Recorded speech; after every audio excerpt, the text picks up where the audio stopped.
Tite! Hi, Yenli! Hang on. I'm still preparing. So, a little side note on my real life stuff. I woke up pretty late. I was supposed to wake up around 9. I woke up at 11. So, that's a 2-hour difference right there. But it's okay. I'm okay. I did have to like scramble for like work stuff, but I should be fine.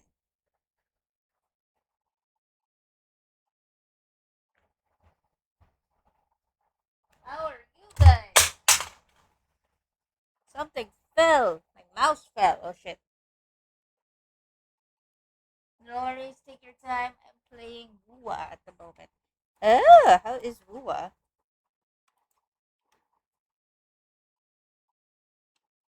I never really got into Wua. I thought about it, but I was like, nah, it ain't for me.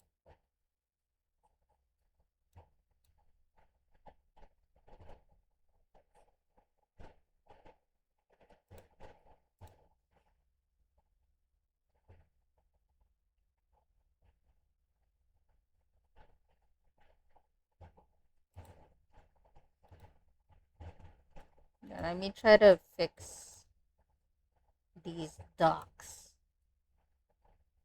It won't let me. Hang on.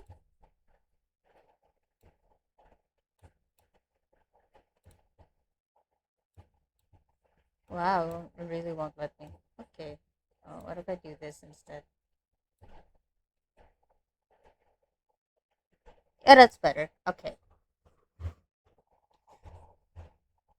I lost my old account, so I'm starting fresh. Oh no. I'm so sorry. Did you buy anything there? Did you whale, or are you free to play just like Alex? Just like Sprout. Alright. I've locked my ducks. Now I'm playing this. Grab a controller, kick back. I don't have a controller.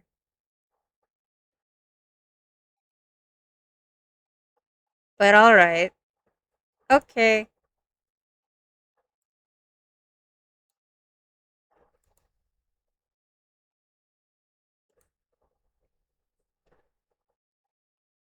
Completely free to play. Good for you.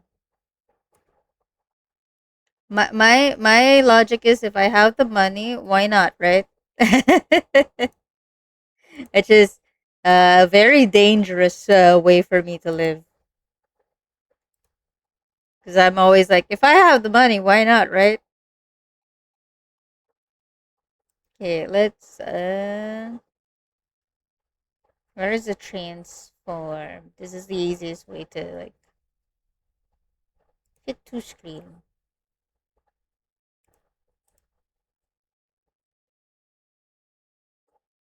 I think it closed up more. The heck?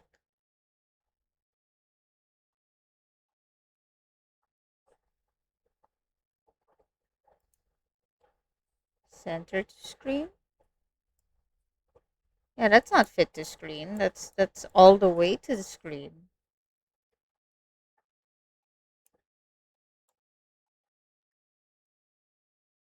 Okay, noted. The game one doesn't work with fit to screen. Okay.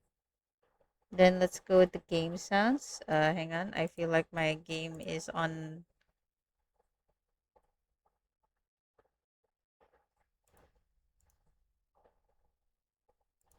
Maybe it just doesn't have sounds. I don't know.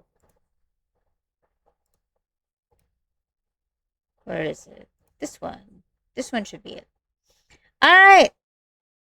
Hi. My name is Frankie, and today we are doing day 3 of the Buwan Ng Wika celebration that is hosted by SEAGamethetic. So, in my school, we would have a week long celebration by having booths dedicated to Philippine cuisine, art contests, poetry readings, and play popular Filipino children's games, all while wearing Filipiniana, Barong Tagalog, Bahag, and other traditional Filipino wear. So, sa aming paaralan, nagdiriwang kaming ng isang buong linggo pamamagitan ng mga booth na nagpapakita sa iba't ibang pagkaing Pilipino. Mayroon din tayong mga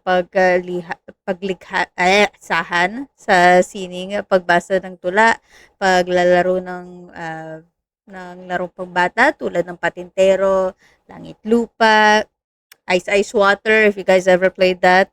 Lahat kami ay nagsusot ng traditional na kasuotan ng Pilipino tulad ng Filipiniana, Barong Tagalog, Bahag, at iba pa. Yeah! I did it! Oh my god! I had to translate that and like double check the translation if it was correct. Are you proud of me? I don't Filipino well because I grew up English speaking, unfortunately.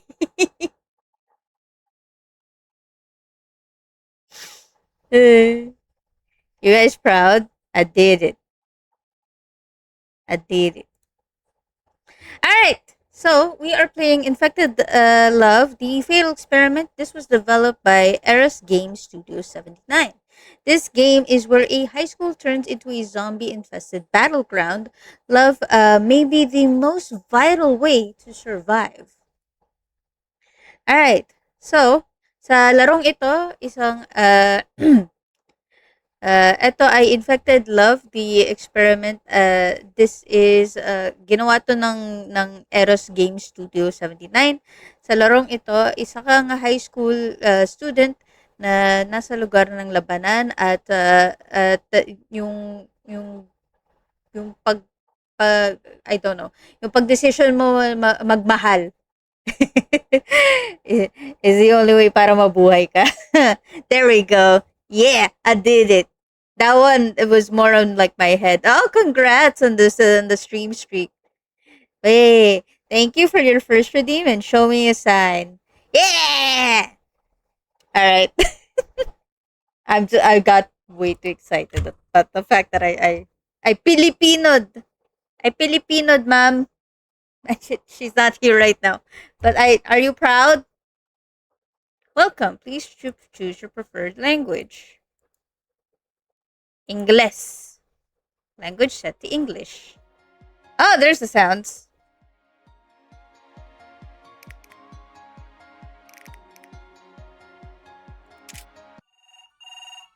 Uh, this isn't English. Wait.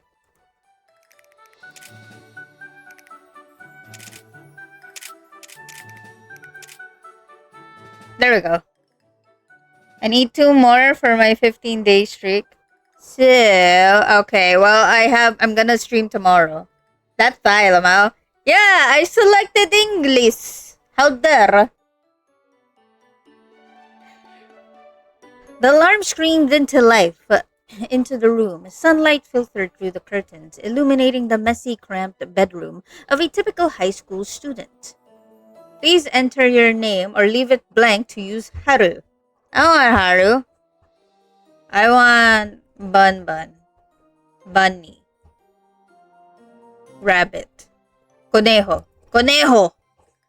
For that Filipino vibe. Conejo. This is Conejo.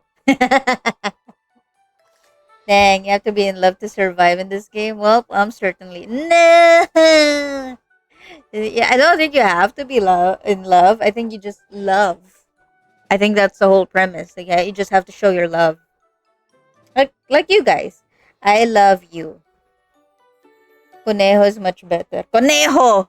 I spelled it with O because that's how I pronounce it. Ko. I'm sorry. Anyways, this Conejo, just an average high schooler who had absolutely no clue that his life was about to flip upside down. Hello, Conejo. Not a bad name, actually. But names don't matter right now because today, the world as he knows it is about to change forever. First day of the new semester. My final year, huh? The background is amazing. I wish I could draw like that. Anyways, he sat up and stretched, his joints popping, before gazing out the window. A cool morning breeze ruffled the curtains, carrying the fresh scent of a new beginning. New semester. No more messing around. This is the year. I'm finally gonna do it. I feel that. Have you guys ever been that, like when you were in like high school? It's like it's a new year. I'm gonna be a new me. Believe it. Oh, Scarlet Luna. Yeah, certain faces kept flashing through my mind. I kind of like Scarlet, but mainly because it's a bias that we have the same hair.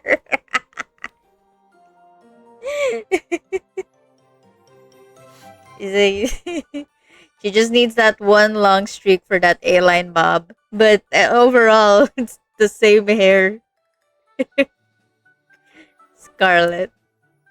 Scarlet with that smile. She gives everyone her foxtail swaying so cheerfully. But does she ever let anyone see who she really is? I'm embarrassed on my high school years. It's okay. I think a lot of people went through that high school phase like, oh, it's the new school year, I'm gonna be a different person type of thing. Luna always by the window with a book, so quiet, yet there's something so deep in her eyes.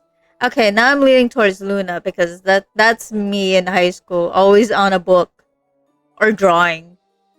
And Mia hugging that rabbit plushie of hers, she tries so hard to act tough, but you can tell she's holding back tears. That's grade school me. Alex Carlos designs this one. Right? It's pretty.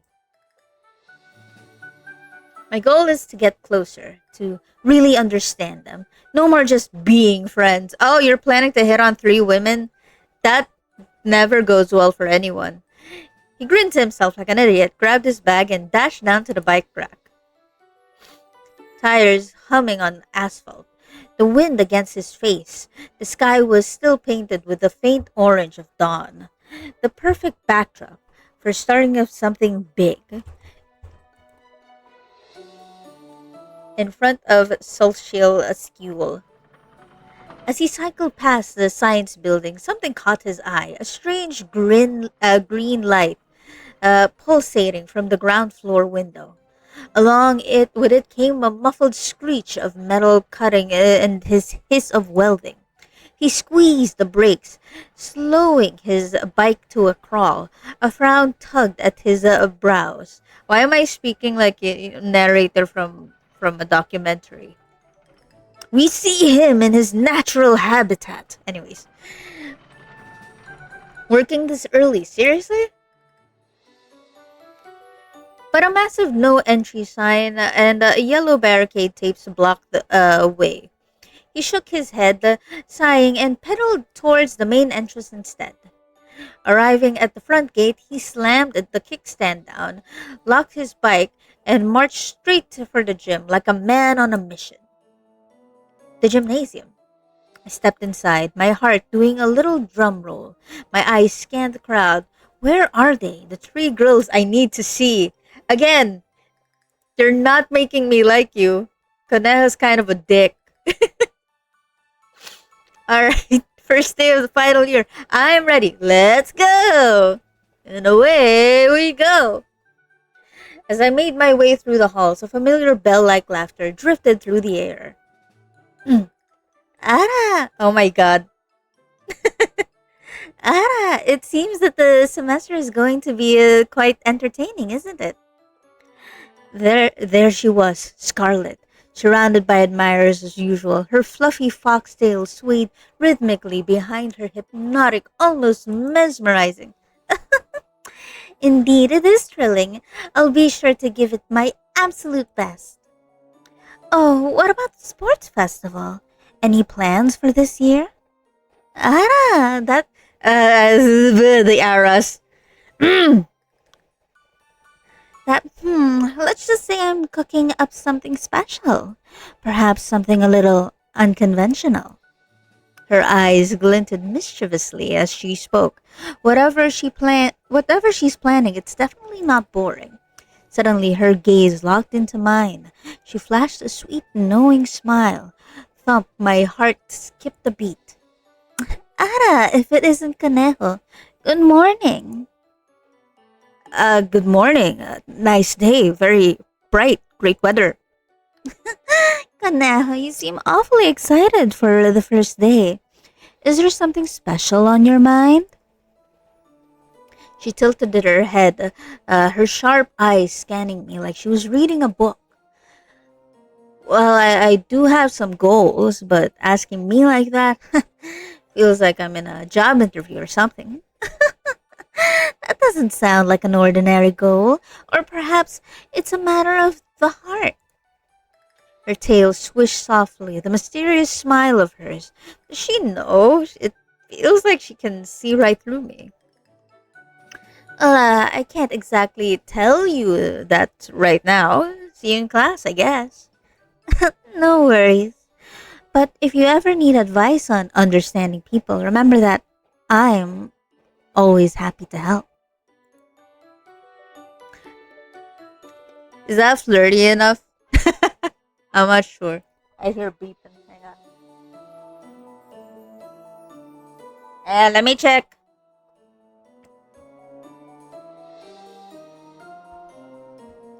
Give me a second. Somebody's at the door.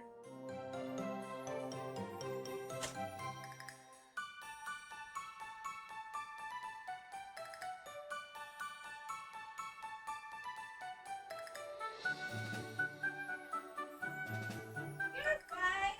It's not ringing.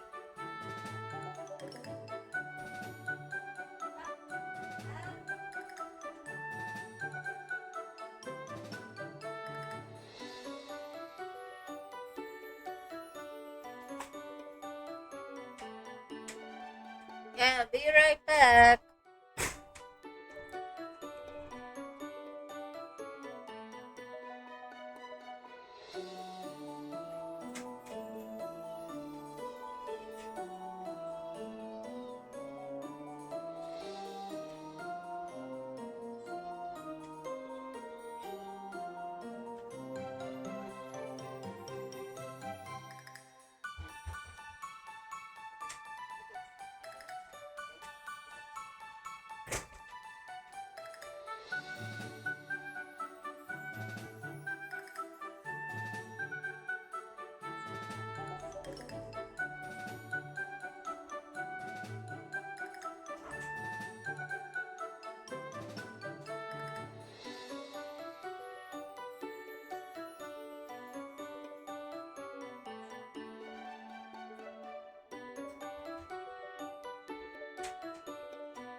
Hello. I am sorry. I am back. Do you miss me? I missed you.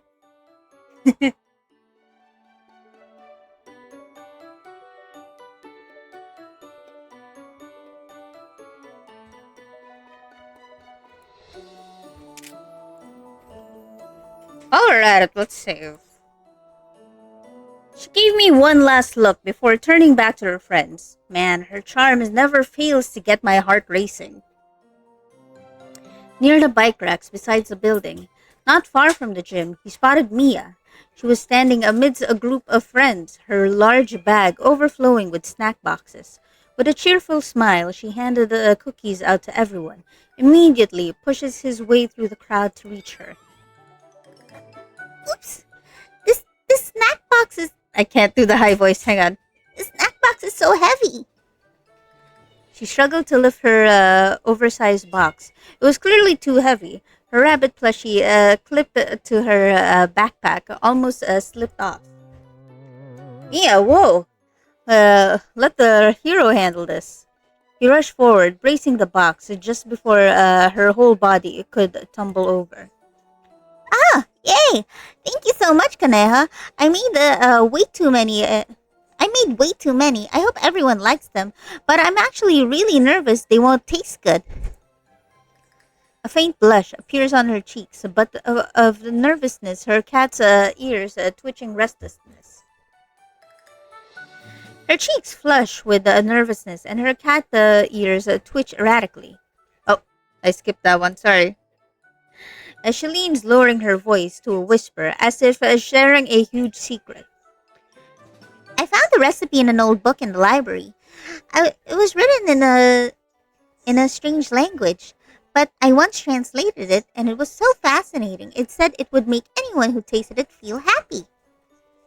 Ah, that sounds incredible. Has anyone taken a bite of it yet? Not yet. I'm so scared it won't be good.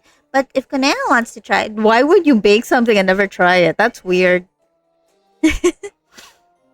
wants to try it, I'd be honored if you were to the first.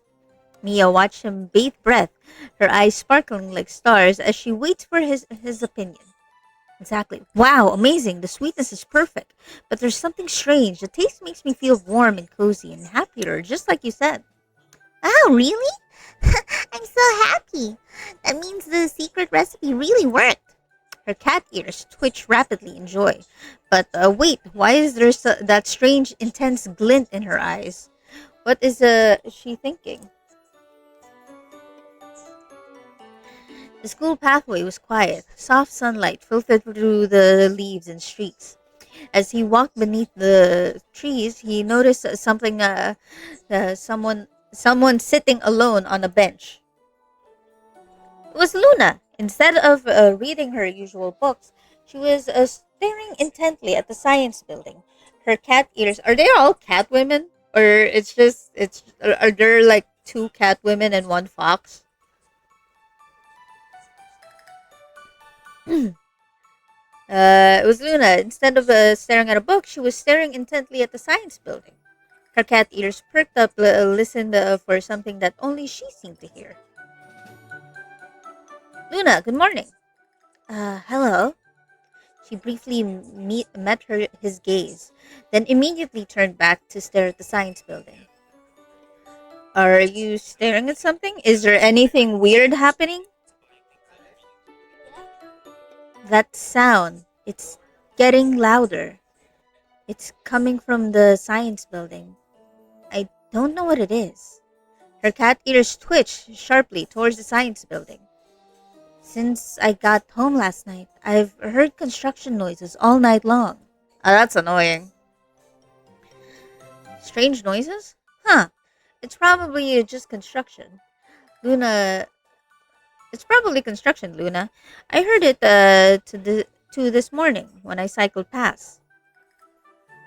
But it's not just ordinary construction noises. She stopped speaking, her face hardened with a mix of seriousness and deep concern. There's another sound, layered on top.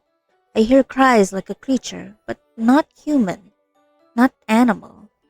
A sound that shouldn't exist. Ooh, spooky. Huh, really? That sounds terrifying. Others don't hear it, but I do. Because I hear things better than everyone else. I'm not sure yet. I must continue observing. She stood abruptly, her cat ears still rigidly aimed at the science building. If you're interested in the truth, follow me. Do I have to follow her? Or we're just following her? Okay. She walked away without a backward glance, leaving him a head full of questions. Classroom morning. Hey, Kaneha. Come sit over here. Kim Minjin, his close friend, waved enthusiastically. His hair was a mess, and he was wearing thick glasses, the ultimate nerd style. Oh, Kim, I'm feeling weird this morning. You look fired up. Exactly. Anyways. Oh, wait, hang on.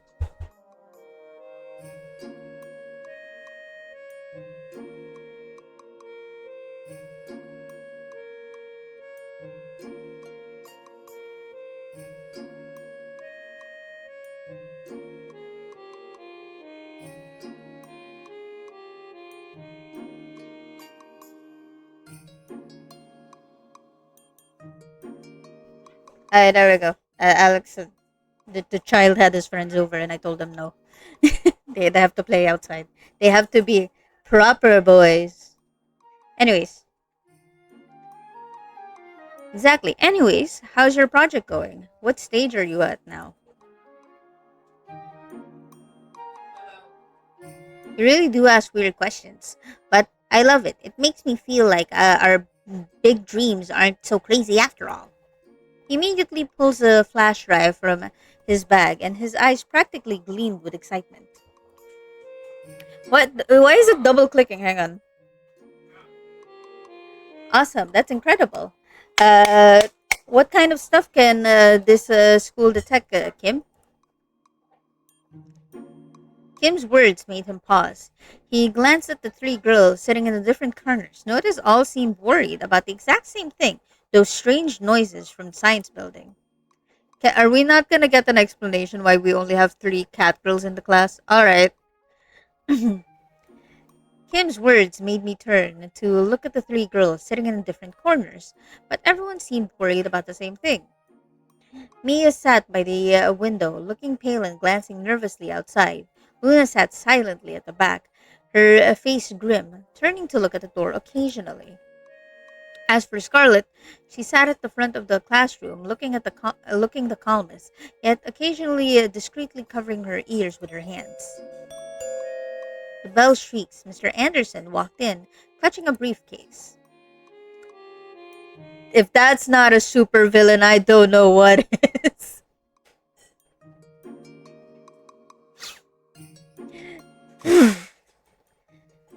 Good morning, everyone. Welcome to a senior year, our final year together.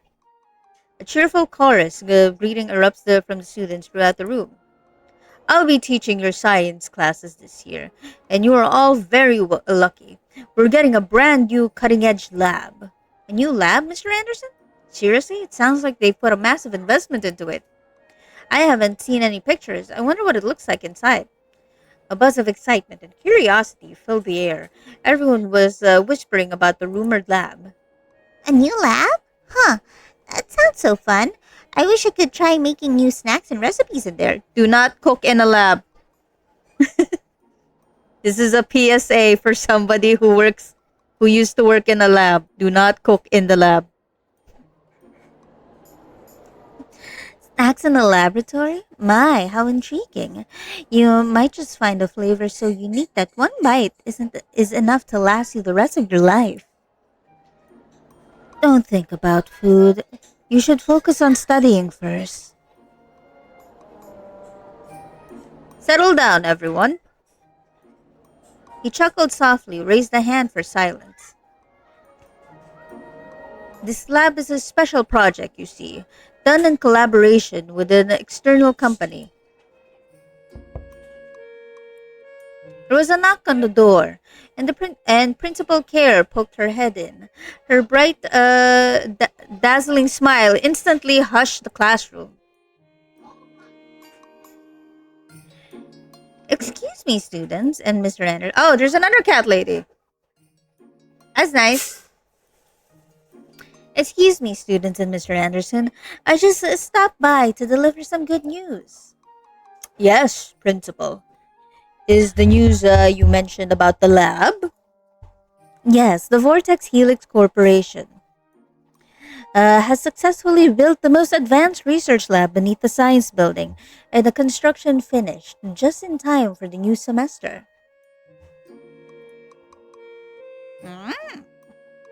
I like the orange on her hair. I don't normally like orange, and that's funny because Animus is orange. It's not my favorite color. It's far too bright. But this one is not too bright. It's nice. It's like Hinata's orange, if that makes sense. Hinata from Haikyuu, not from Naruto. Yes. No wonder this morning when I cycled past the science building, I saw a strange green light and heard machinery sounds coming from it. That's right, students. That was the installation of the cutting-edge equipment. They use technologies far beyond our current era. Why is it in a high school? That's my other question. VH Corp? That biotechnology company, I read that they do a world class research.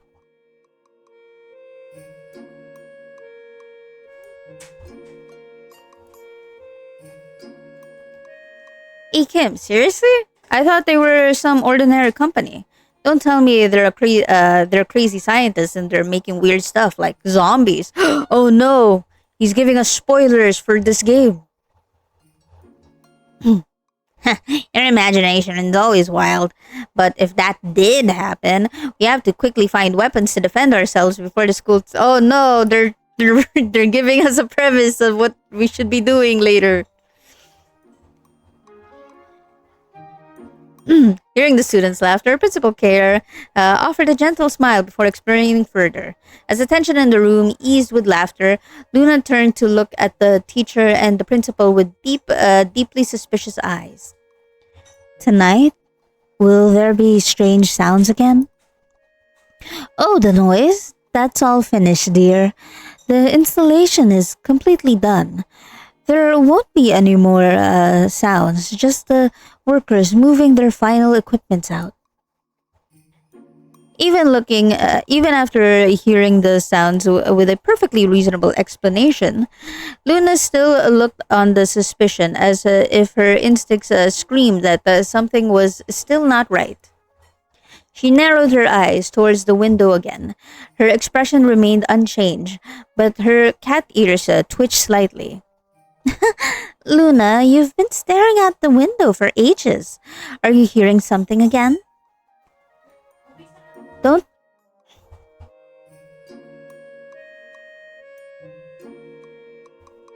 Are you talking about the principal, Yanli?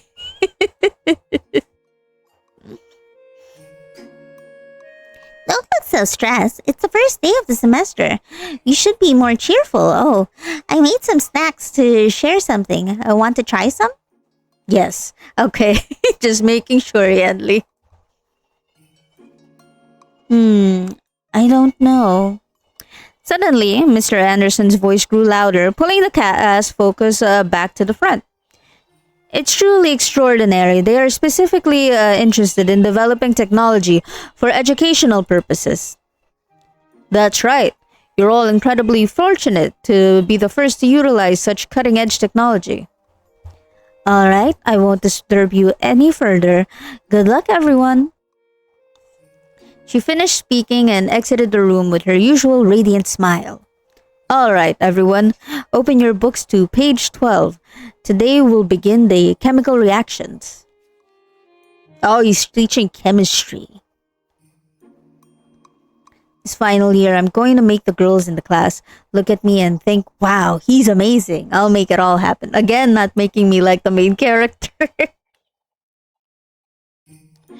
He turned to look at Kim, who happened to be looking right at him, chuckled softly.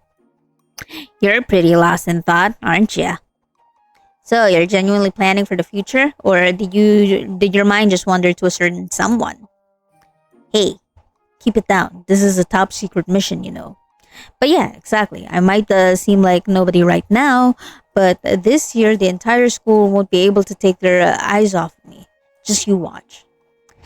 You're always like this. If there's a chance to crack a joke, you just have to take it, don't ya? Kim shook his head in resignation, but his eyes were smiling. Come on, it keeps things interesting. But anyway, thanks for always being by my side, man. Oh, this is cute. Oh, they're all friends. After class, he spotted three of them chatting by the window and decided to approach them immediately. It's the final year. I can't let an opportunity like this slip by. What are you ladies talking about? You always look pretty serious. Three of them turned to look at Mia. Mia seemed a little startled. Scarlett gave her usual sweet smile and Luna just nodded in acknowledgement. Kaneha, you're just talking about the construction noises. I'm just worried that if it keeps this loud, it might disturb our classes. We should probably have a plan to deal with it. You're overthinking it, Mia-chan. It's just a little noise. I'm sure it'll be finished soon. Maybe they're even building something exciting for us. Scarlett laughed slightly, trying to ease the tension, but he noticed a flicker in her eyes, as if she were constantly assessing the situation behind that smile. It's not just that, it's loud. Luna cuts in, her voice flat, yet cold enough to send shivers down my spine. There's another sound layered underneath. Can't you guys hear it? What sound, Luna? Don't scare me. I'm already worried enough as it is. I don't like Mia. I'm sorry. Calm down, everyone. Maybe Luna has exceptionally good hearing. But what about you, Kaneho? Did you hear anything? Did you hear anything at the scary building? Scarlett tossed the question at him quickly. He realized she wasn't comfortable with this either. She was just hiding it beneath her smile. I'm not sure either, but if Luna says something strange, I believe her. His word made Luna freeze and turns to stare at him while Mia only grew more agitated. Then we then we need to be more prepared. I'll just try to bring some earplugs for everyone tomorrow. At least it might help a little. Oh, she's helpful. That's nice. Mia-chan is always so thorough. That's why you're the brains of our group. She's the brains of our... Okay. Look at the scene before me. Mia's planning to control her anxiety. Scarlett's smiling at the control of the atmosphere. Luna's fighting a world louder than anyone else's all alone. Realized in that moment that I didn't know their words at all. The dismissal bell rang as a late afternoon sun shone into the emptying classroom. Continued to stare blankly towards the science building, the place Luna was staring at this morning. The feeling of unease still clung to me. It couldn't. Could it be that it isn't a coincidence? Mia walked up, a box of snacks in her hand. Kaneo? What's up? It's just the atmosphere is so suffocating, and I couldn't stand it, so I thought if everyone had something sweet, maybe we'd all feel a little bit better. Here, please try one. Oh, she's giving me stuff. That's nice. You're always trying to cheer everyone up, aren't you? Thanks, Mia. You really love baking, don't you? Okay, she's not as annoying. Her bright smile faltered slightly. Yeah, it's the only thing I'm actually good at. A way to be myself, not what someone else wants me to be.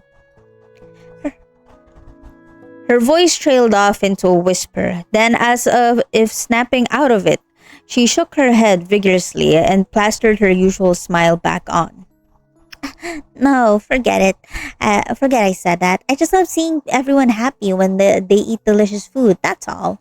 So, next time, could you please help me make them? I don't really want to do it alone. What was that just now? Not what someone else wants me to be. Could it be that there's a hidden reason she tries so hard to be nice to everyone? The evening breeze rustled the leaves. Scarlett stood alone under a large tree. Her head bowed as she stared blankly at the dark screen of her phone. She muttered softly to herself, her voice barely a whisper. Ara, why won't you answer me? Did I do something wrong? Kanea walked up to her. Scarlett, you haven't gone home yet? She flinched slightly in a split second. She masked her face with her signature sweet smile. Kaneo, is that you? Eavesdropping on a maiden talking to herself? How rude of you. Sorry, I just saw you looked a little down, so I came over to check on you. It's just sometimes the silence makes you hear your own thoughts a little too clearly. And frankly, it's annoying as hell. Her tone was cheerful as usual, but her eyes trembled. I knew instantly that that smile she wore was the strongest armor she possessed. Being able to smile when you've got so much on your mind, I think that's pretty amazing. Scarlett felt silent before looking up at the evening sky. Thank you. Maybe simple words like that were exactly what she needed to hear right now. A strange green light pulsed from the ground floor, windows of the science building. Luna stood leaning against the iron fence, staring unblinkingly at the glow. Kaneho walked her closer to her. Still here, Luna? Luna didn't turn to look. She completely ignored him. The sound, it's getting louder again. That sound, it's the one that you mentioned this morning, right? Louder. It sounds like breathing right beneath us. So aren't you scared, standing here all alone? Luna let out a soft, bitter chuckle. Alone? Just being surrounded by people doesn't mean you can feel lonely, you know. What do you mean? Every time I said I heard something strange, no one believed me. They said I was just imagining things. I almost started believing them myself. They were gaslighting you. It's okay. Been there. But this time it's too loud to ignore. Her words made me understand the loneliness she carried all this time, the burden sensing things others can't, and having absolutely no one believed her. Luna turned to meet his gaze, her eyes filled with determination. I have to find out what it is, otherwise it'll just keep echoing in my head forever.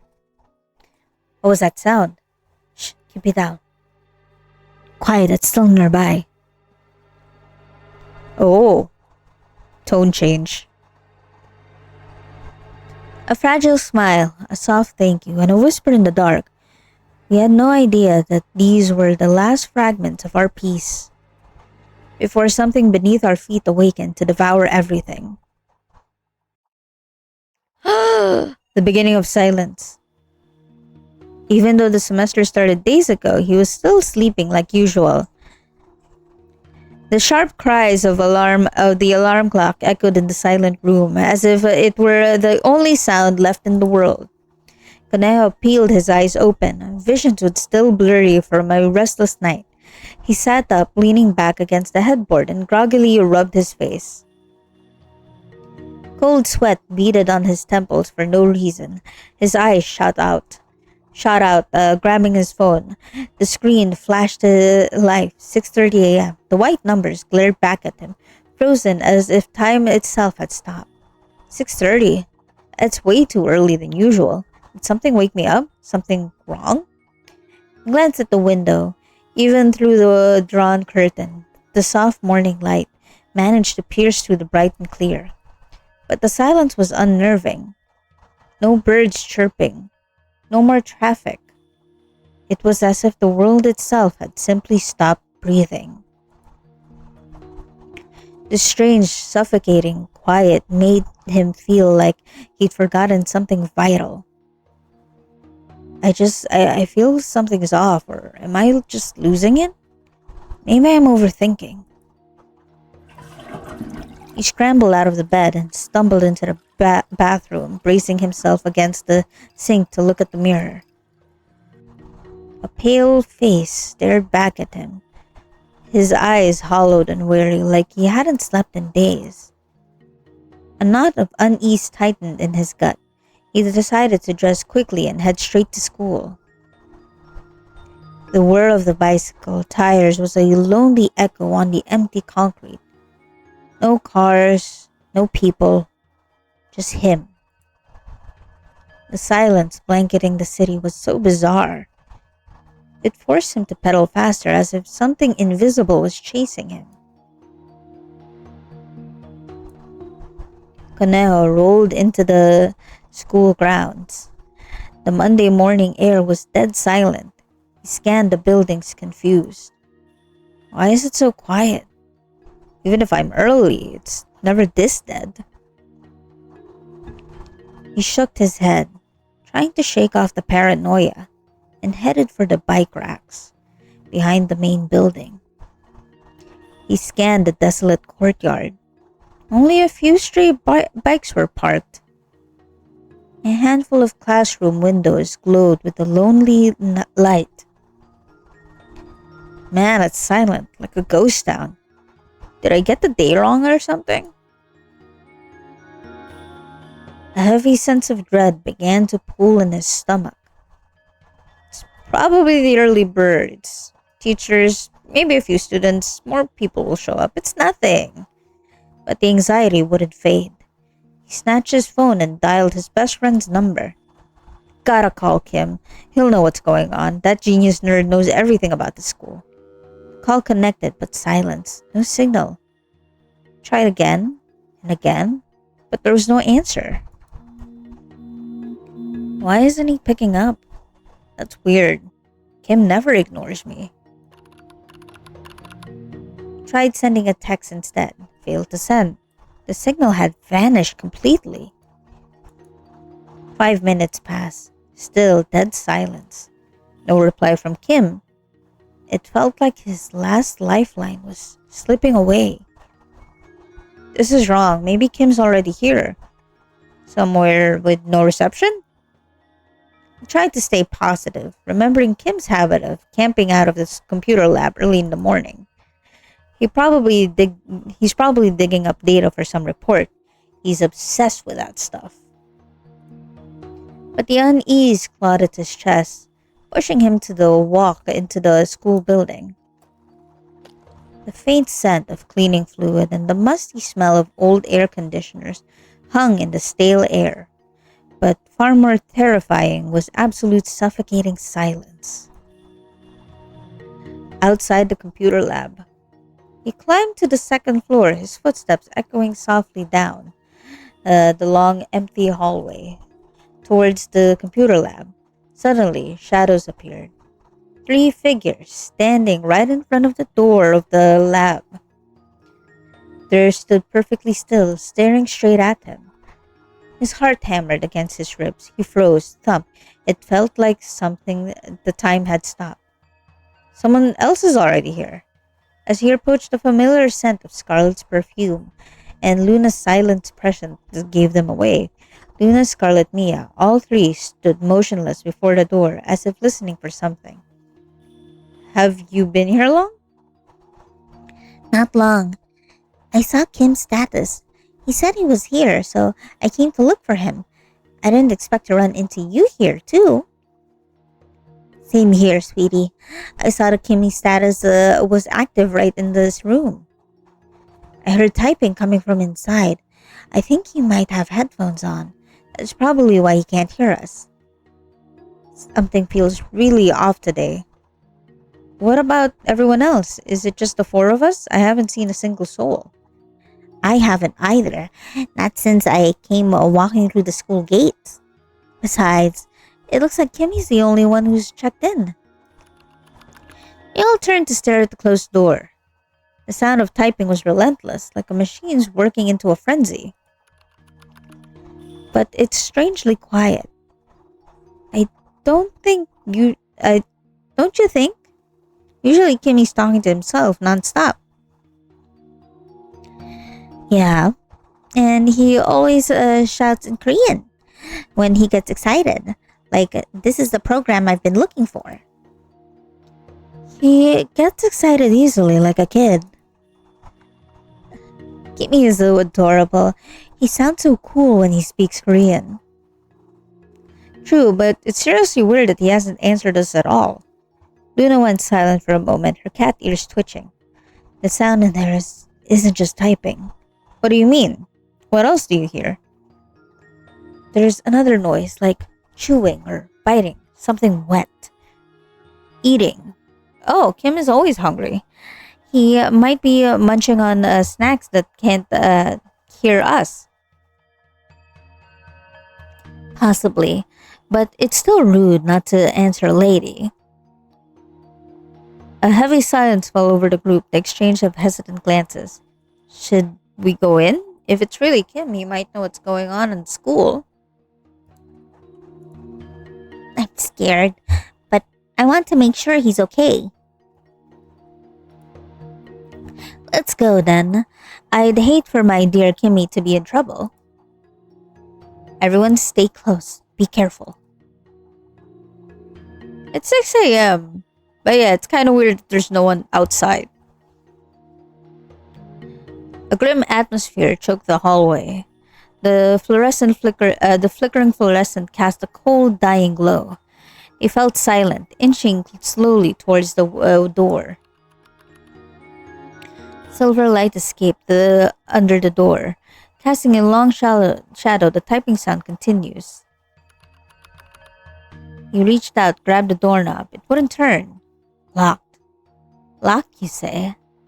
Well then, step aside. Let Scarlet handle this. She pulled a massive ring of keys from her bag. Behold, Scarlet, the unspoken keymaster of school. She slid a key into the lock and turned into it with confidence, but the knob refused to budge. The key isn't working. Looks like there's a problem with the lock itself. Maybe try jiggling it?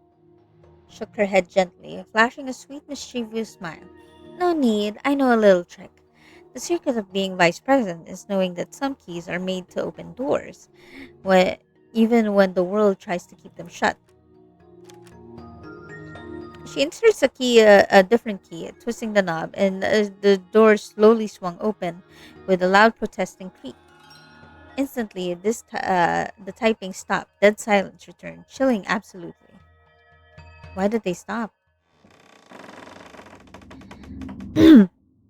As the door swung wider, a wave of stagnant hot air rushed out, thick with a metallic, nauseating stench. In the center of the dark room, a single computer monitor glowed. In the corner, a large dark silhouette. That's blood. There. Its back turned to them. The air in the room was so heavy that it felt like it was crushing his lungs. Ugh, the sounds, I don't like them. The sound started again, coming from the shadows, wet slurping. On the floor around the figure, a dark crimson liquid pooled, spreading wide like a puddle of blood. That red, it looks like blood. I'm actually getting scared now. Kim, what's wrong? Is that really Kim? Then why isn't he answering us? Everyone stood frozen in the doorway, pinned in place by an invisible force. The shadow didn't move an inch. The wet chewing sound from who knows what continued to echo through the room. What happened to him? That shadow. Is it really Kim? If it is, then what exactly is he eating? Approach with caution, call out for Kim.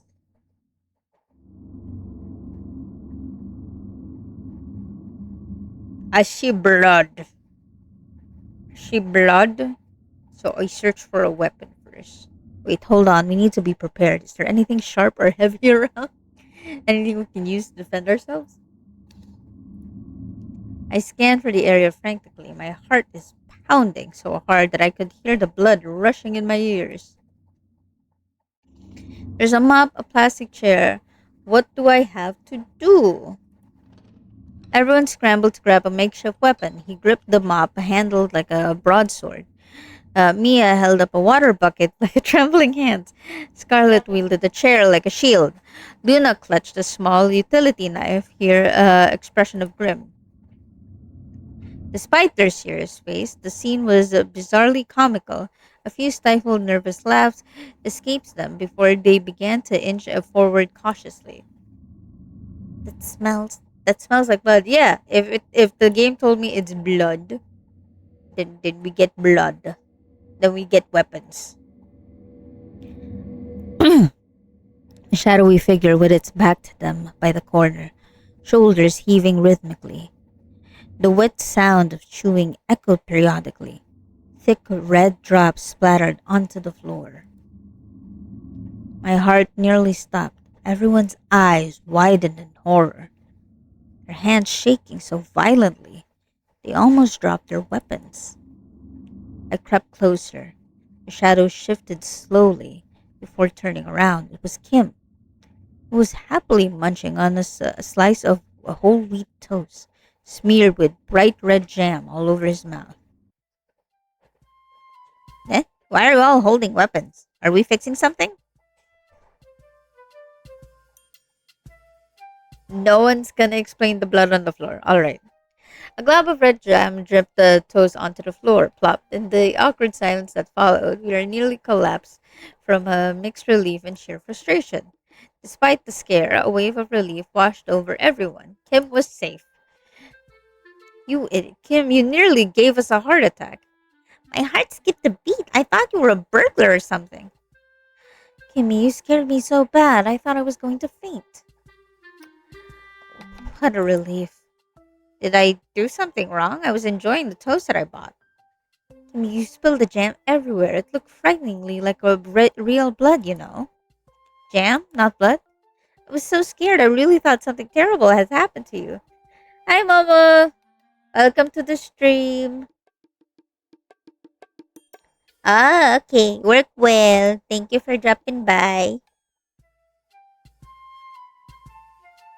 Thank you. We're just playing one game for today. Kimmy looked at each of them with total confusion, scratching his head before giving a sheepish grin. Ah, sorry about that. I guess I put way too much jam on it. I was trying to have a snack. So he never bothered to clean it up. He's just like, it's already on the floor. I'm gonna eat my snack. And what about your bag? Why is your stuff exploded all over the floor?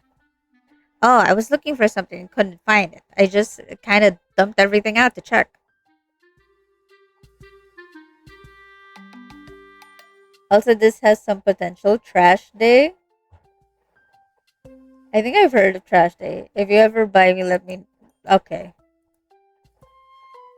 Let me check.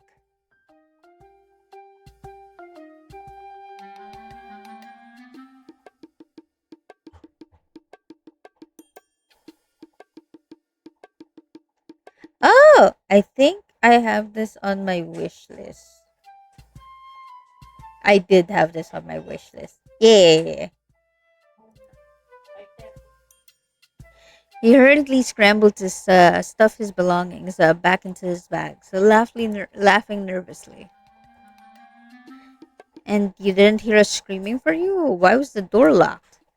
I had my headphones on, so I didn't hear a thing. As for the door, I don't know. I tried to open it a bunch of times, but it was jammed. I figured someone would eventually come, but I didn't expect the whole gang. It's a good thing we found you, or you might have been trapped in here all alone. Yeah, and if Scarlet didn't have the key to every room in the school, we have never have gotten in. Everyone turned to look at Scarlet. She smiles bashfully, giving a little wave. It's simply my duty as vice president. I'm just happy I could be of service to my Kimmy. By the way, what are you guys doing here? The school feels super weird today, doesn't it?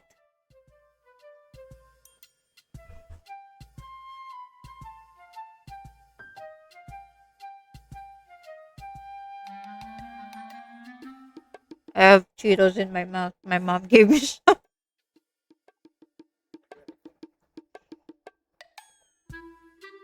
My brother offered me one earlier, but I was typing. Hi, Liko! Welcome to the stream.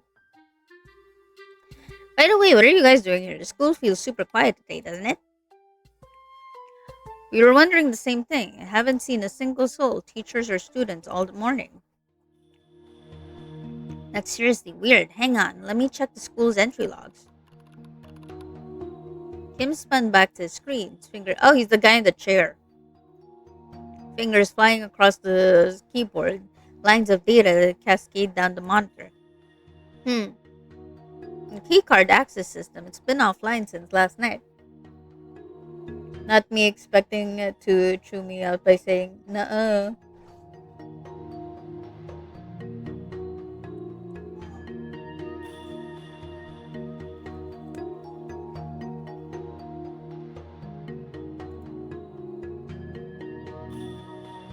Welcome to the stream. Still have Cheetos in my mouth.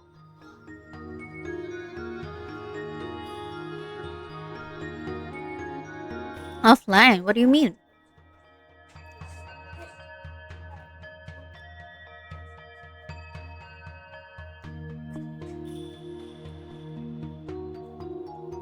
It means since last night, zero scans. No one's in. No one out. No teachers, no staff. I was the first one to log on entry this morning. You eating? What you eating? Cheeto Puffs? My mom keeps handing me stuff. I make it a rule not to refuse food from mother.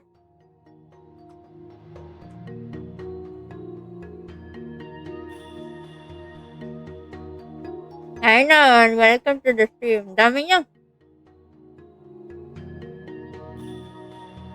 I want some. This is not my favorite. It's not my favorite chip. Mine's Ruffles because Cheeto Puffs feels too big for my mouth. Anyways.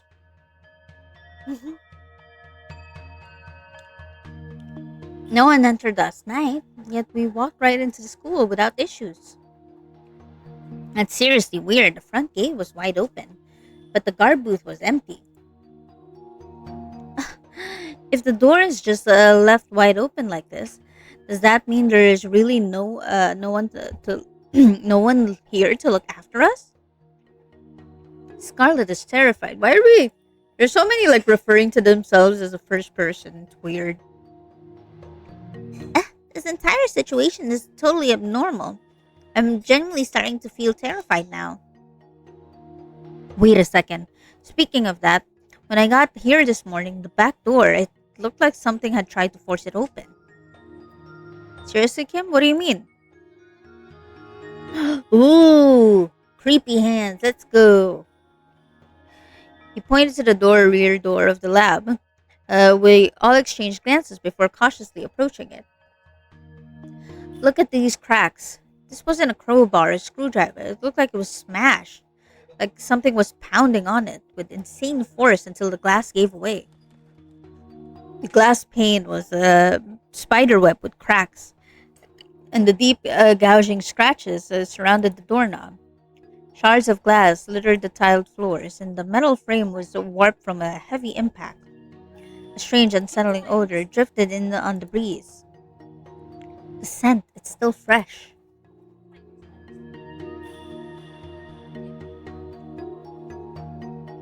What scent? I don't know, but it's something I've never smelled before. Something wrong. This looks dreadful. Just look at how deep these scratches are. No nerd could be strong enough to do this. Scarlett's voice trembled slightly, a rare hint of genuine worrying seeping through her tone. And look at this, the power cable. You found a broken electrical wire. Oh! We get to collect evidence. He pointed to the thick cable of the CCTV system. The severe end was frayed and messy, not a clean cut from a tool. What the hell happened to it? It looks like it was bitten through. The tear was rough and jagged, as if ripped apart by sharp teeth and immense brutal force. My ears, I can hear something strange coming from over there. It sounds like something crawling in the dark. This is the part where we all go home and say that school is canceled. We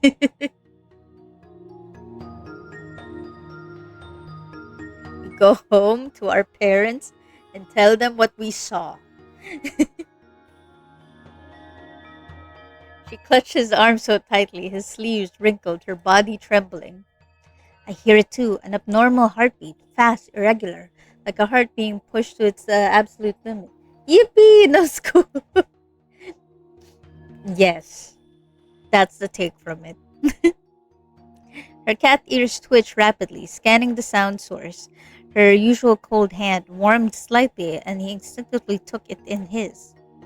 This really isn't funny anymore. Her tail stopped swaying, her eyes widened as faint, metallic scent or rust. No blood. No, Blood hit her nose. I want to go home. What's happening? See, Mia gets it. We see bloody handprints. We see cracks on the walls. We she gets it. This doesn't feel like school. Exactly. It doesn't feel like school anymore. Therefore, school is canceled. Mia began to sob, tears welling up. She grabbed a rabbit plushie hanging from her bag, squeezed it tight. Shaking uncontrollably, the air grew heavy, suffocating. Every second felt wrong. I think we should go home. Darkness, instant and total. Every light dead. But wait, it's 6 in the morning. How could the lights be all off? The computer screen went black. The room was plunged into abyssal void. A power outage. I can't see a thing. Again, doesn't make. It's supposed to be the morning, guys. All the systems just crashed simultaneously. The sound is surrounding us now. Everyone stays close. Don't let go of each other. I thought you. I thought you paid for the light bill. No, this is school. The school didn't pay for the light bill. Ralco's too expensive. Sound was low, ominous vibrations rising from beneath the floorboards. An icy wind whistled through the cracks of the broken door. That's strange. Wrong scent filled the air. Felt like something was watching them. Something much closer. Yeah, this is what you get for not taking my advice for going home. But then again, there wouldn't be a game. Their familiar school stood silent, empty, and they knew deep down it would never be the same again. Search for survivors. Ooh. He scrambled out of the computer lab and dashed up to the rooftop in a panic. Yeah, that's the smart thing to do. Go to the rooftop where there's no escape. So proud of this gang. The light leaking from under the lab door flickered rapidly before dying out completely. Silence descended once more. The only sound left was our own ragged breathing. I had a bad feeling since this morning, like something was just wrong, out of place. It's definitely strange. I noticed it too, especially with the phone signals. It's totally dead. The cell towers must be down or completely cut off from the outside world. For a school that the rooftop is technically the safest place. Yeah, that's true, but they don't know what's going on. So why would they put themselves in a spot where they can't really like go anywhere else? There's ladders everywhere. That's true. There is ladders everywhere. That's a good way to escape.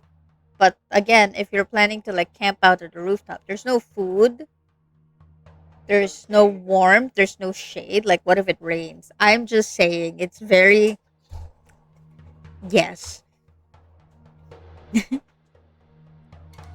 They don't know about the zombies just yet, but we do. Does that mean we've been abandoned, left to fend for ourselves? So what now? Can't just sit here and wait for something to happen. I wasn't talking about the zombies.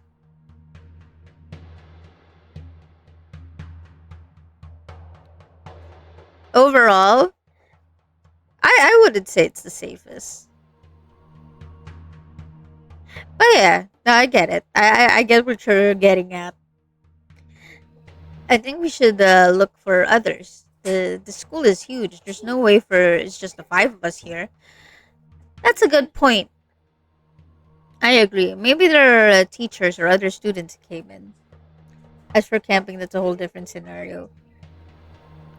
I mean, for like survival, I would like to have like food nearby. The rooftop doesn't exactly have food nearby. Or trapped just like us. But what if we really don't find anyone? What then? Stop it, you're scaring me. Let's go find Mr. Anderson at first. He has to know what's going on here. A sensible start. I agree with that plan. Then the teacher's lounge on the first floor. That should be our first stop. All right then, lead the way. We set off to the teacher's lounge. The school hallway is usually buzzing with noise. We're now eerily chilling silently. Their footsteps echoed through the long corridors as if the building was watching their every move.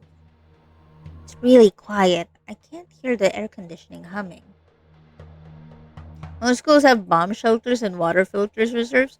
Oh, where do you guys get that? I don't think my school had that. Even some collect their own water rain. Yeah, I don't think my school had that. Yeah, the electrical system must be glitching out. It's cutting in and out. I hear something strange too. It sounds like someone dragging their feet far away. That far away? I don't think I hear anything. I hope it means someone else is out there. Calm down, Mia. Luna's hearing is sharp than ours. Luna, what exactly does that sound like? It sounds like it's coming from the direction of the teacher's lounge. Not sure, but it sounds really strange. We might have to get closer to tell. They reached the first floor. I think I have not saved.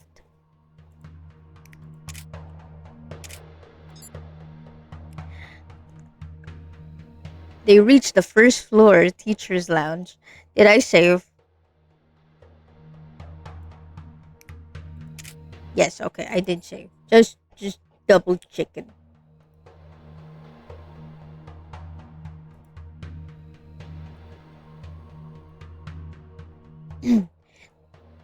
They reached the first floor's teacher's lounge.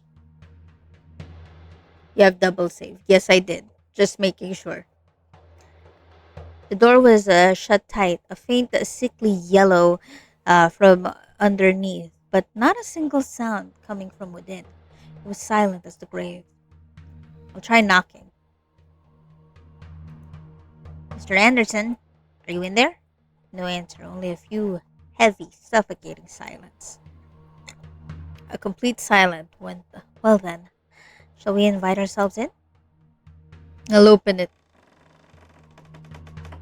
He turned the knob, unlocked the door, it swung open silently, revealing the quietness inside. It was even more unsettling than the hallway. The teacher's lounge was empty. Everything was neat and tidy. The desk was perfectly organized, as if their owners just stepped out of the coffee breaks, but no one was there. That's weird. Mr. Anderson's bag is right there on his desk. Looks like he never went home. But there's a single footprint in here. It's like he just vanished into thin air. Exactly. Look, the computer is off, but there's a sticky note on the monitor. Looks like our teacher left a special little message just for us. It's probably not personal. It's likely related to his work. In that case, shall we take a little peek? I think we should. Maybe there's a secret hidden in there. This one? Urgent meeting, principal's office, 11:30. Ah, okay. Can I look at other stuff? Don't forget, project progress report.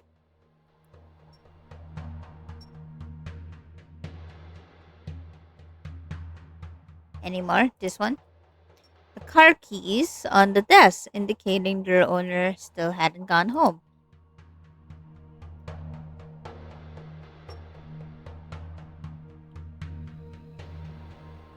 You're skipping notice. You're skipping words. I noticed that I can't just keep saying "ara" every time. Okay. This isn't just a disappearance of Mr. Anderson. He didn't just vanish. He was called away for something. Exactly. Look at this note. Urgent meeting at the principal's office, 11:30 p.m. And he even left his car keys behind. That means he left in a huge hurry. That must have been last night. But an urgent meeting at nearly midnight? That sounds incredibly suspicious. All evidence points to one place, the principal's office. But we must be careful. If Mr. Anderson was really called there, something unusual might have happened. All right, we have to check the principal's office. Follow me, I'll lead the way. Leaving the teacher's lounge, they ventured deeper into the inner hallway until they stood before a solid wooden door. A brass plaque reads, Principal. We're here, Kim. Wanna do the honors? Sure, I'll knock. Hello, is anyone there? We're a student trapped in the school. Please open the door. Silence answered him. He tried the doorknob, but it refused to budge. Locked tight. Feels like the door hasn't been opened in days. How strange. The principal usually checks on the school every single day. That's right. She always loves walking around and inspecting everything. Maybe she had an urgent matter, or perhaps she fell ill. But if that's the case, why is the entire school so deserted? Kim leaned in, peering through the small glass window in the door. It's pitch dark inside. I can't make out the shape, but I don't see anyone. Then there's nothing for us here. Let's check somewhere else. I agree. Let's explore the other rooms. We might find out clues elsewhere. Okay. It's good. The supply closet isn't far from here. We should check it. They walked through the silent corridor, heading towards the janitor's supply closet. They reached for the door, swung it open, revealed a scene of utter chaos. Look at that. It's a disaster zone in there. Mops were toppled, buckets overturned, and cleaning supplies scattered everywhere. It looked as if someone had fled the room in a blind panic. What a mess. It feels like they didn't have any seconds to tidy up. What? What were they running from? This is seriously disturbing. Luna stepped closer, her cat ears twitching instinctively. There's a strange smell still lingering. A kind of smell. I think I can pick up a faint trace of it too. It's a smell of sweat, like someone was here very recently. Don't tell me. A corpse? Or an alien fur?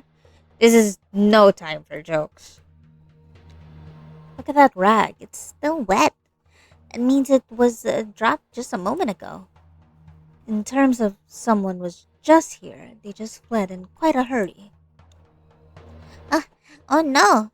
What were they running from? With that unsettling conclusion, they quickly left the closet and moved to the other floors, desperate to find more clues.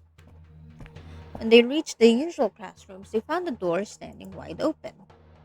Every school was silent and empty. Every classroom was silent and empty.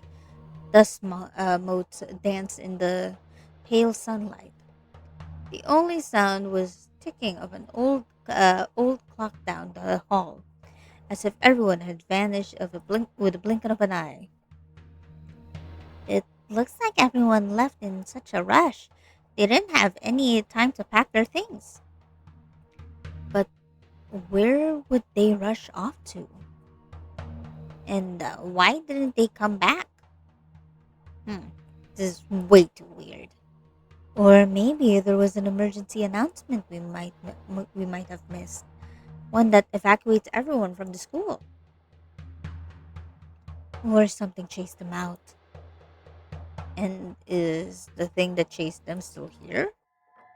As they stood scanning the room, Luna noticed a glint on the floor. It was a mobile phone with a shattered screen. Whose phone is that? They must have dropped in a huge panic to smash the screen like that. Let's check it. We might find more evidence. Carefully picked up the phone. Wait a sec. The screen is still active. This is recording from the security feed from this morning. Everyone huddled around to peer at the cracked screen. The footage of the high-angle camera peacefully at the courtyard. But upon closer inspection, the faint, dark trail smeared across a brick path, a drag mark like something's bleeding and pulled away. What is that trail? Looks like blood. But why is it such a long trail? Drag marks, definitely. The next clip shows the first floor around the same time. Everything seems peaceful. Uy, Momo. But then the light flickering in the split second, a massive dark shadow darted past in the camera in unnatural speed. Look at that! Something moved right past the camera. Where? I can see it. I can't see it clearly, but the move it's too fast, too erratic for a human. You think that's the thing that chased them? No way. The footage from another classroom shows a wall clock. Its hands were frozen at 6:15 at a.m. as if time itself stopped dead. Desk chairs were overturned, scattered, and signs as desperate frantic escape. That clock is stuck at 6:15. Got a sharp eye, but why that specific time? Look at the floor. It looks like it struggled for something, plowed through uh, and knocked everything over. My. All of this happened around the exact same time? Oh, it looks like something happened to everyone at school. Yeah, judging by the evidence in these clips, I don't think we're dealing with anything normal anymore. Correct. Something happened at that school. Definitely before we arrived. So, what was it? What made everyone run away in such panic? I think we've just stumbled upon a beginning of a mystery. Looking at all this, I think we're about to face something really scary. Suddenly, the phone in the hand began to ring. Piercing silence, he answered it immediately. Help me! Oh, I'm sorry, Jesse. That's Jesse's voice. Jesse, is that you? Terrified scream tore through The cracking sounds. I don't like it. only to be cut short by a sickening crack. A sound of bones being violently snapped. It sounds like a bone snapping. Quiet, I hear something else. Another sound. What kind of sound is that? It doesn't sound human at all. It's coming from the phone. It sounds like something biting or tearing her apart. Biting? It sounds like a wild beast devouring its prey. But this is school. What kind of predator could possibly be here? Stop, don't say anymore. I don't want to hear it. That thing, it might be watching us right now. Whatever it is, it's hunting right now. It's hurting our friend. Suddenly, the call got cut out. All that remained was Jesse's ragged, dying breaths alternating with a wet, dragging sound across the floor before everything went terrifyingly silent. The line went dead. Oh, I'm so scared. Don't be scared. I'm right here with you. But it sounds like the signals just dropped. It felt more like someone intentionally cut us off. Kimi, hurry and find a spot with a better signal. We need to know. Right. I'll try to find a better spot. Maybe we can reestablish the contact. We rushed to a window, raising the phone high, desperate to find a bar of signal. But nothing, only a heavy, oppressive silence answered it. Kimi, any luck? It's completely silent now. Right, the signal's completely gone. In that very second, a sound came from the hallways outside, slowly heavy, offbeat scrape thud, like a single leg was about to be dragged across the floor. Everyone froze, listening to it so intently they barely breathed, until Luna whispered, "That sounds not human." Or maybe it's someone who's injured dragging their leg. Scraping sound grew closer and closer, followed by a low, hoarse groan.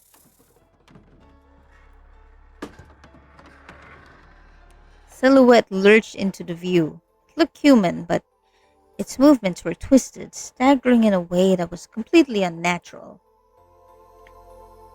Who is that? Why are they walking like that? Their bodies completely broken. The figure stopped in the hall right in front of the room and whispered brass from its torn throat. Help me. Maybe it's a teacher? Or a janitor? But suddenly, Luna pointed out to the room in the alarm. Look. All eyes followed her fingers. A pale face was pressed against the glass. It was a senior student. His eyes were cloudy, white, and vacant. Dried blood caked around his mouth and eyes. Then, is that really Dan? Dan? did he end up like this? No answer, the body twitching, rigid tension, as if his bones. I really do not like sound effects. Or grinding against each other. The sound echoed with every jerk. Suddenly, he slammed his head against the glass, harder and harder until the cracked a spider web across the entire pane. That's not Dan anymore. What is that thing? Damn it, get back. That thing's not human anymore. Run! We need to run now! Back door. Go before it breaks in. Glass shattered, the grass staggered into the blood dripping. My god, the sounds. Hang on. Dripping from his lacerated palms. His cloudy white eyes staring out with ravenous hunger. The door locked from outside. Crap. No time. We have to break it. Grab the chair and Desmond, hurry! Hurry, I can hear him. It's not just one anymore. There's a swarm. Quick, everyone. Push together. Ready? On three. 1, 2, 3. The door thing. The whore. Yes. The door just gave away with a violent snap. We scrambled frantically through the jagged opening, tumbling into the hallway. The five of them burst into the corridor, only to skid to a halt. Moving shadows blocked our path. 2, no 3 zombies staggered around the corner, groaning. Front and back, they're swarming us from everywhere. 2 to the left. To the left. The emergency stairs, but there are too many. Can we make it? We're blocked on the side. We're truly trapped this time. No choice left. We have to fight our way through. Kim gripped the baseball bat with trembling hands. Mia clutched a heavy wooden plank. Scarlet and Luna raised steel pipes, standing back to back. They knew there was no turning back. The sound echoed as Kim swung his bat into a zombie skull. Blood sprayed, and we're just killing our classmates now. Yep. Stench of rot filled the air. Kim, watch out behind you. Another pale figure lunged into the shadow. Mia screamed, swinging her wooden plank with all her might. The creature's head slammed against the wall. It got me. Let go! Help! A rotting hand clamped onto her arm, nails digging into her skin until the blood welled up. Scarlet was violently yanked backwards into the darkness. Hold on, I got you! He lunged forward just in time, shoving the zombie away and yanking Scarlet back with force. She gasped for air, her whole body trembling violently. Scarlet, the stairs are clear. Run! Luna hurled her hammer, slamming. Where did you find the hammer? It's squarely into another zombie and knocking it back into its own kind. Don't stop. Run. Don't look back. Run! Run, you bitches! Me when someone made Yuri art. The five of them sprinted up the stairs. The silence was shattered up by a relentless thud of some footsteps pursuing them, tirelessly unstopping. Help me! Broken, rasping voice escaped its throat. It wasn't human, yet not quite beast roar either. It was the last shred of Dan's humanity, struggling to speak through the rot. The group ducked behind the pillars around the corners, collapsed against the wall, and they gasped for breath, drenching into a cold sweat. I'm so scared. And Dan, what happened to him? I don't know, but his eyes, it definitely was Dan we knew. Groans began to rise from all the directions, not just behind them, but from the school floor and the cafeteria. The echoes sounded like a herd, beasts waking up from the slumber. This is happening too fast. This isn't right. Are there really this many sick people here? They're not sick. They're not human anymore. Yeah, I saw them. They walked like mindless husk, feeling no pain, like something else entirely. Yes, and there must be a reason. This school, something is horribly wrong. Enough. This isn't the time for questions. We need to find a safe place before the whole building is overrun. The ragged breath echoed into the silence. They ran into their lungs burned, finally reaching the activity building and the student club room along the walkway. Here, the club room. She pointed frantically to a small room where a signed club room hung crookedly on the door. Damn it, the door's locked. Kim furiously rattled the doorknob, but it refused to budge an inch. I have a key, the student council master key. It opens every door in the school. She pulled a massive ring of keys in her bag. Dozens of keys jingled in trembling hands. But will I be able to find the right one in time? Moans drew closer, not from one direction, but from everywhere. A chorus of the dead. Scarlet, hurry! They're almost here. Her whisper was sharp and urgent. Scarlet's slender hands shook violently as she fumbled to try one key after another. This, this is a problem. But a panic took over. The key ring slipped from her sweaty grasp, hitting the floor with a loud clatter. Oh no! Keys scattered across the cold wood floor. I dropped them. Oh no! How are we gonna get in now? Scarlet dropped to her knees, frantically scrambling to gather the keys. That rhymed, and her eyes darting in desperation. There's no time. We need another way. A lock like this, I might be able to pick it. Kim snatched his student ID and a piece of wire in his bag, kneeling beside the door. His hand, Kim is good. He's such a reliable friend. Into the mechanism, cold sweat dripped down his face as the groans grew deafening.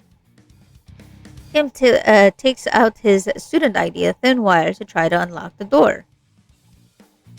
Uh,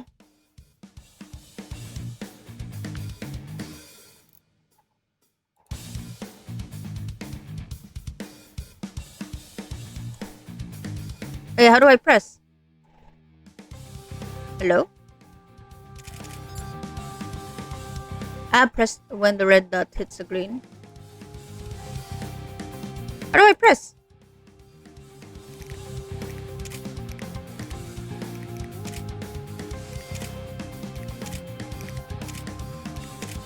How do I press? I'm confused. Oh, this one. Okay. Got it. Get inside quick. Spacebar. It was not spacebar. It was press thing. The click. The lock disengaged. Everyone shoved their way into the cramped club room. Just as dragging footsteps echoed nearby, twisting the shadows, lurched past the end of the hall. Kim slammed the door shut, locked it, and they pressed their backs against it, gasping for air, tightly pounding and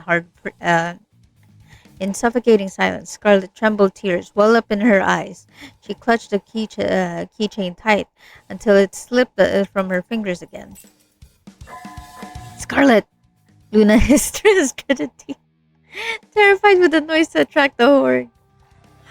Then the dragging footsteps started again, coming straight through the door. A distorted shadow stopped right in front of the door, a heavy, unnatural breathing rasped from the other side. A foul stench seeped through the cracks. Everyone froze, holding their breath until the face turned red. This is a good art style. I love it. Kim bowed his head, hands shaking uncontrollably. Luna squeezed her eyes shut and fists clenched. Mia buried her face in her chest while Scarlet unconsciously clung to my other arm. The three girls pressed into close and they barely have any space left. Even through the situation terrifying, the closeness let me feel their warmth and their smells unique scent. You're being weird right now for a zombie love game. Yes, dating sim. The clean, soapy scent of Mia, Jesus Christ, the faint, powdery fragrance of Luna, and soft, sweet perfume of Scarlet, they mix together in a strange, dizzying way. Ah, yes. We're in peril. Let's describe sense of other people. Damn it, surrounded again. Is my heart pounding because of the zombies or because of these girls? You're being creepy, man. The moment seemed to stretch into infinity until the footsteps finally began to recede, fading away into the darkness. In the small room, they leaned against each other, bodies still trembling with fear, but the racing hearts began to slow. A fragile, calm start to settle. I'm sorry, everyone. It's okay. At least we made it. Suddenly, bang! A loud noise echoed through the room, making everyone jump out of their skin. What happened? Zombie? They were startled. They nearly hugged each other in panic. But when they looked, they saw a plastic water bottle and rolling on the floor, falling from a shelf. Did, did we really get spooked by a water bottle? You know, it's understandable that you're jumpy. You just saw a zombie. I really thought it was a zombie had broken in. Inside the club room, is everyone okay? I'm okay, just a little shaky. We're safe now, but their sounds are still out there. I'm scared. I don't want anyone else to get hurt. How long can we stay here? We have no food, no water. Exactly. Why would you stay in a place where there's no food or water? But I get this one. This one's more of a panic. Calm down. We're safe for now, even if it's only temporary. But we need to figure out our next move. From the footage and traces we found, it really seems like something unnatural has happened to our school. Right. They aren't just ordinary sick people. Our friend Jessie, she's probably gone. I spoke in a flat voice. The room felt dead silent. Jessie, that quiet girl who's always sat at the back of the class. The one who loved to draw in silence. I saw her sketchbook once. Her drawings were beautiful. It's unbelievable that something so terrible happened to her. I remember the sound of her pencil, scratch, scratch. It was such a calm sound, nothing like the scream on the phone. And then Dan. He's like a completely different person. Dan was so scary. His eyes were all white, and they didn't even recognize us. That was even Dan? That wasn't even Dan I knew all along. At all. He was the basketball team captain, the kindest guy. Even when I just was just a newbie, he came to greet me, chatting like we were old friends. That's right. I faded through the sports festival once. That's right. I faded through the sports festival once, and he was the one who volunteered to carry me to the nurse's office. I had someone so good have to. His voice began to tremble, choking back tears. The bite mark on him. The smell of blood was fresh, but it didn't smell like his own. That means someone bit him first. All symptoms of cloudy eyes, stiff movements, and a hunger for human flesh. It's exactly like a zombie movie, as much as I hate to admit it. Hmm. It really does sounded just like a zombie movie. No, don't say that. Zombies aren't real. There must be some teachers or adults left somewhere. Yeah, I want to believe that too, but what we saw out there. Mia shook her head violently, clutching her rabbit doll tight, tears welling up in her eyes. The smell of death. I can't sense it. I can sense it. Luna's words were cold and sharp, slicing through the tense atmosphere like a knife. Stop it! Don't say it like that! Listen, you don't have an actual weapon. They're dangerous, but a gun, headshots just like in the movies? Luna, that's just a movie. That's right, this is real life, not a B movie. Could it really be that simple? Plus, they're fast, driven by pure instinct. Taking them down will be much harder than we think. But we still have one huge advantage we can think. They can't. Now you sound so confident. Look, if it's that's the only plan we have, but if we strategize to work as a team, if we swear to not leave anyone behind, we will survive this together. Yeah, friendship. Kim tapped his phone and then sighed heavily. We're completely in the dark. Signal's too weak. I sent an SOS, but no reply. If we can secure the router or some comms equipment from the teacher's lounge, we might be able to reach the outside world. The teacher's lounge definitely had a router. I may or may not have to use a master key to peek in there before. That's our only hope. We have to retrieve it. First, we need to fortify our base. Right. Closing the doors won't be enough. Let's grab some desks, chairs, and cabinets. Anything we can use to barricade the door. Oh, okay. They dragged the heavy furniture to block the entrance. The screech of wood against the floor echoed. Sweat mixed with dust, and their hearts pounded in unison. You've found something for protection. Yay! We'll use this room as our temporary HQ. It should hold them off for now. It feels a bit better. At least it feels now we're somewhat in control. Better than just sitting around doing nothing. But it won't hold forever. They could breach it. We need to scavenge for reinforced material as well as food, medicine, and comms equipment. That's a good plan. Anything is better than just waiting for the end. Before we head out, we should assess our capabilities. We need to assign roles clearly. I agree. I hold the keys and I know every little nook and cranny of the school. I might be scared of everything, but I'm good at the planning and managing resources. Sharp ears, keen nose. I move silently. I'll sense danger before it gets close. Good. Everyone brings something to the table. So, how do we split up? I'm starting to get hungry, but I'm also terrified. For maximum safety, we should stick together as one team. If we move as a full group, it will be too loud and conspicuous. But we can't just leave the base unguarded. I'll stay behind. I need to keep trying to establish a connection. Alright, I'm heading on the scavenger run. Supplies, medicine, comms, equipment. I'll take one partner. The rest of you stay here and guard Kim. Three girls exchanged glances, then slowly turned their gaze towards Kaneo in perfect unison. So, who's going to partner up with Kaneo? Oh! Okay. I feel like Scarlet would be the best choice because she knows every nook and cranny into the school. But I feel like Luna would be the best to alert me to stuff.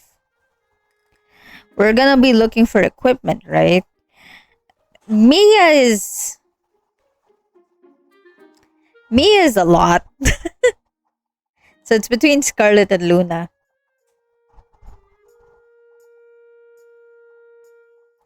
I might go with Luna mainly because Scarlet did panic when we were getting chased. And I need somebody who's a little more calm and collected. Luna, want to check the nurse's office with me? Be careful, you two. Here, take the keys of the nurse's office. She handed the keychain to Kaneo and Luna. If you find anything, signal us immediately. Right, we'll try to make contact from here.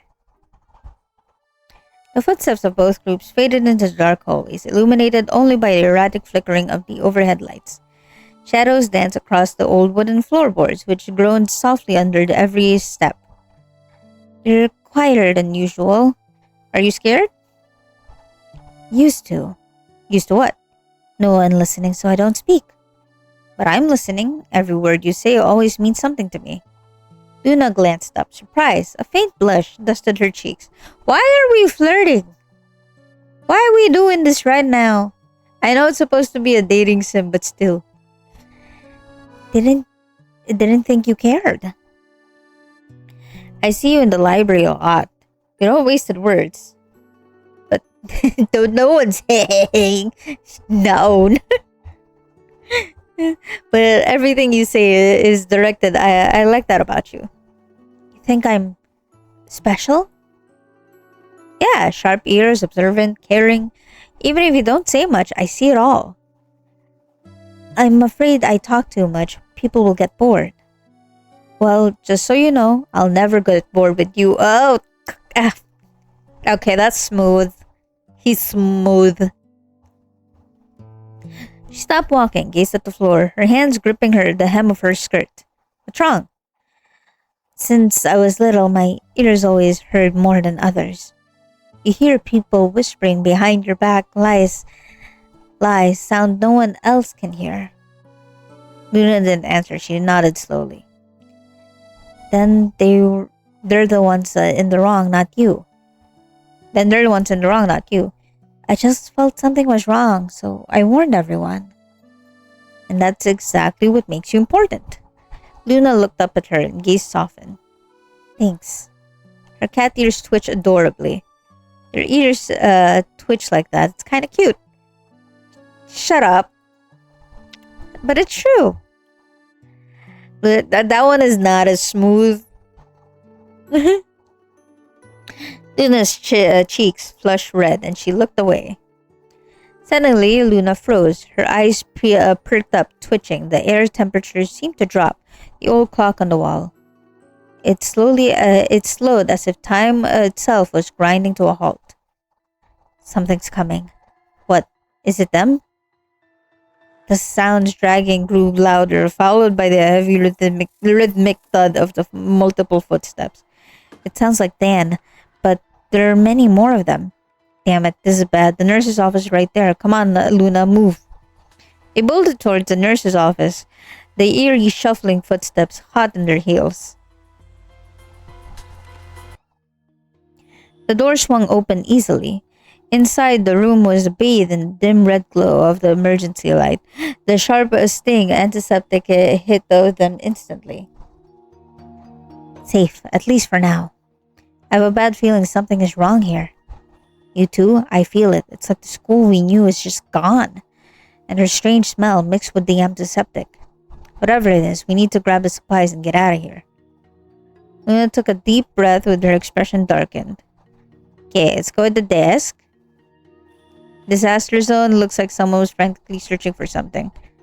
Yeah, all the drawers have been ripped out. There's a piece of paper under the desk. You found a medical record. Ooh! Medical log, handwritten shaky like they were terrified. It says, 4 patients, strange symptoms, high fever, aggressive behavior, medications ineffective.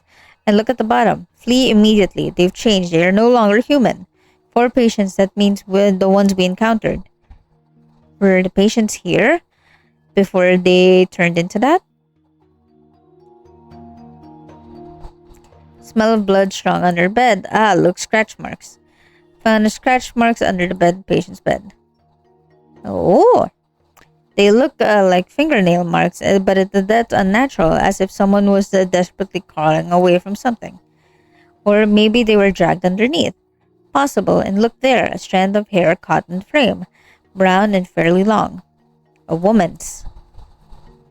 Likely, but what's more terrifying is that there's blood, but nobody. No body. Let's check for the medicine cabinet. It opens easily, it's unlocked. Find anything useful?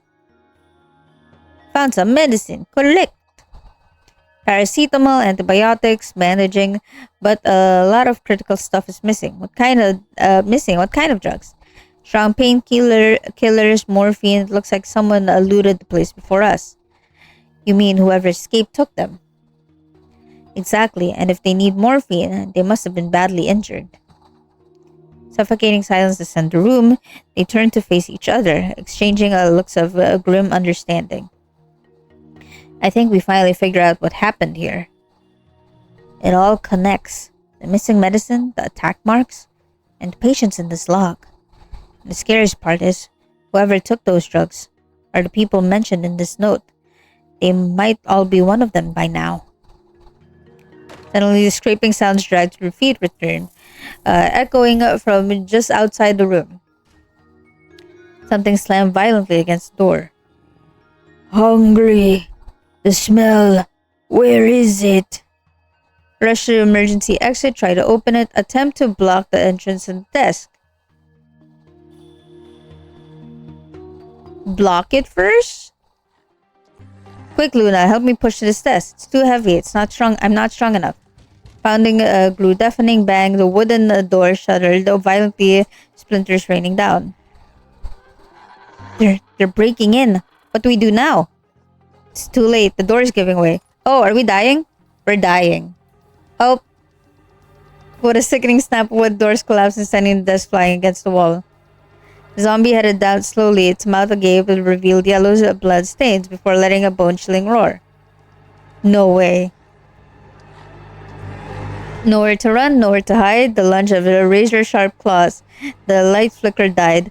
The darkness took over and their screams slowly faded into silence. We died! Good job, gang. Their final resistance ended in seconds. The emergency lights illuminated one last horrific scene, and they were swallowed forever by the darkness and insatiable hunger. You have completed. we we died. Good job. I'm proud of us. I've completed it. Yippee!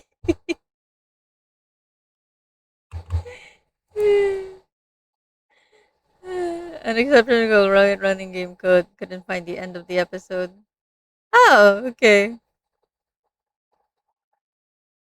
Can I roll back?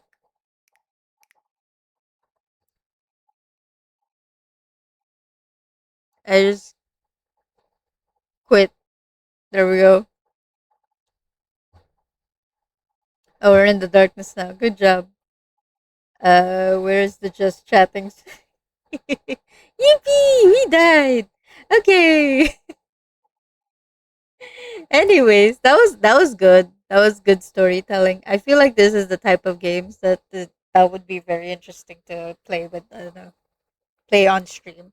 But yeah, that was Infected Love.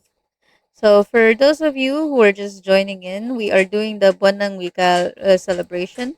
We are already done now, and we'll be trying to raid somebody. So, hang on, where is my thing? This is Infected Love, the Fatal Experiment. This was developed by Eros Game Studio 79. This game is where a high school turns into a zombie infested battleground. Love may be the most vital survival choice. This was made by Eris Game Studio 79. If you didn't know, they are the people who are responsible for Tales of Ren, which is also a game that I played in Title Splash, and Truth Beneath the Shadows. They are a narrative driven game development studio and that blends engaging gameplay mechanics. This work has been featured in Gamescom 2026. So, ang Eros Games Studio 79 ay gumawa rin ng laro tulad ng Tales of Ren or Beneath the Shadows, yung nilaro ko during Tidal Splash. Isa silang game development studio na nakatuon sa paggagawa ng mga laro malalim na kwento at masayang gameplay. Ang kanilang gawa ay na-feature din sa Gamescom 2026. There you go. Alright, so let's go find somebody to raid. And I need to dinner. We need to dinner right now.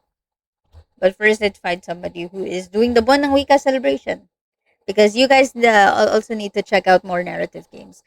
Be sure to send your support. Check them out on Steam. Eris Game 79. They make a lot of like narrative-driven games. If you like story games, you should go and go to their Steam account. Okay? All right, let's go. Buwan ng Wika Celebration. I can't spell celebration. I spelled celebration. Good job, gang.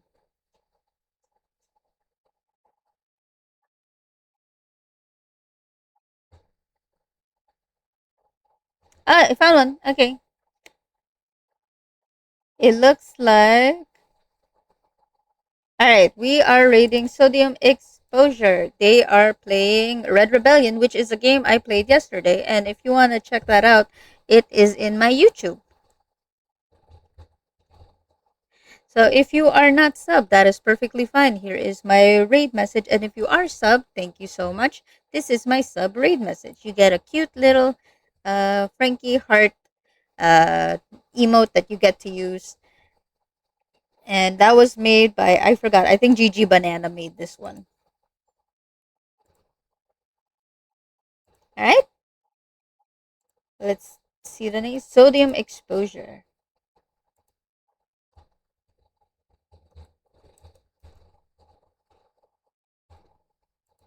They're also doing the Buwan Ng Wika celebration. Be sure to go check them out. Oh my god, ang cute ng ano nila. They have a cute little model. Alright. Anyways, Bye. Thank you so much. Bye bye. that's how I wave bye-bye. Bye. Love you.